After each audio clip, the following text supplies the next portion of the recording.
Hello. Lesson 1 for cast painting. This lesson will be divided in 5 blocks. Drawing with charcoal will be our first block. We will start by the first layer of drawing that will be done with charcoal. The objective is to get a simple and constructive drawing that will define spaces. To do so, we will look for the big shape using side size. Side size is a technique that we use to draw at a 1:1 scale. And to do so, we place a drawing right next to the object. This way, our drawing is the same size and it facilitates comparison and help avoiding proportion problems. So we start by defining the upper and lower point of the cast, as well as a point that we shall define as our truth. For example, the line of the bridge of the nose. It is important to find a center line and to start constructing around a point that we defined as our truth or reference point. The center line is not the center of the canvas though. It is the center of the face. It is there to help creating a 3-dimensional drawing. In this cast, we will decide to start the drawing from the forehead downwards. It is important to have an order in the construction because if we work on completely separate spaces, these may not end up matching. If this first section, we must invest time in finding construction lines and spaces, but not in making a finished drawing, since the drawing will be completed with painting in a later stage. Now, second block. Fixing the drawing with turpentine. We will then fix the charcoal with some turpentine. This way, we will minimize the risk of losing the drawing and the charcoal will not mix with painting. And the color will stay intact. Third block, drawing with raw umber. This part consists in drawing with oil paint. The color that we use is raw umber. In the first layer, you want one brush to draw and one brush with only turpentine to erase. Both brushes need to be a medium or slim size. We want the value of our brush strokes to be light, but we do not want to use too much turpentine because this could make our lines too transparent, as well as produce sharp edges. And in this case, we want to be able to create soft lines. Halftones will be used to see rhythms and produce shapes. It is important to also double check, you can even say double, triple, quadruple check, all the spaces at the same time as drawing.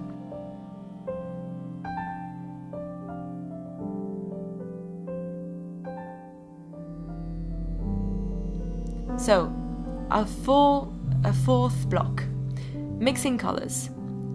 We will use a palette of 3 colors. Ivory black, that can be used as blue, raw umber, and initially Titan white. We use Titan white for the lower layers, but it is possible that when the white dries, the value becomes darker. Therefore, on the upper layers, we can use zinc white, flake white, or even the better option would be lead white, which is they're more stable.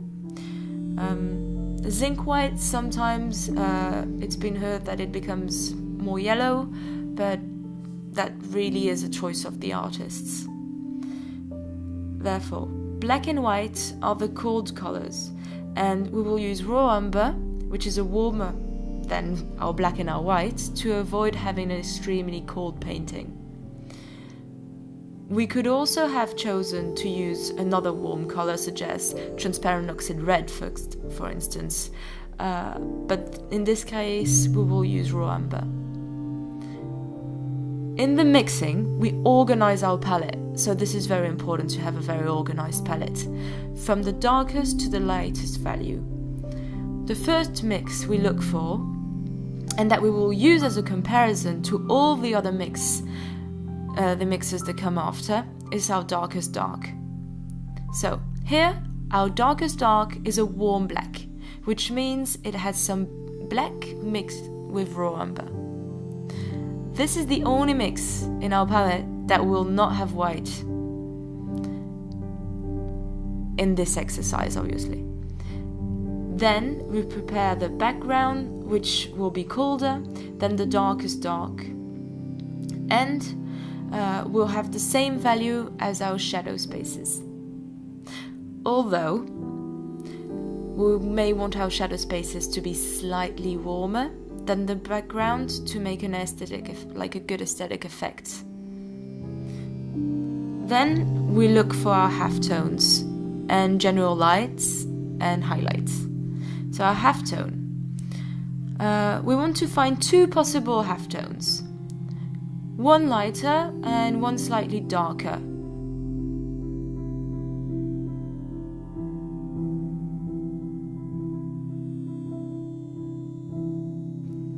In both cases, we want to keep a contrast with the shadow. Then the light area, for our general lights, we want to use light with just white with a pinch of black and a pinch of raw umber. And for the highlight, we will simply use pure white.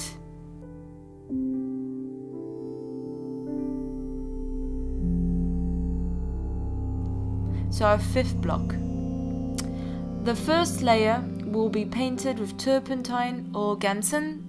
While painting, we will keep analyzing the spaces in order not to lose the structure. We systematically start by the darkest dark, even though it is important to have notes of the value from the beginning. When painting the first layer, we leave a bit of transparency in order to have flexibility when adding our next layers. In general, we can make our shadows a bit bigger than what they actually are going to be, so that when we put the next value, it can cover it slightly and it can be better integrated as a transition area. We want to paint directly with the right value and color. Therefore, we need to constantly compare the relationship of each of our mix to the darkest dark, which will be our reference. For the shadows of the face, we use the same mix as the background, although, as we said before, we may want to add a bit of raw umber to make it warmer. This will help to vary the temperature of the cast and it will work better aesthetically. After placing the shadows, we will put a note of white as white to get an idea of the range of value that is available to us in our lights and midtones. Shortly after, we will place a transition between the shadows and the lights.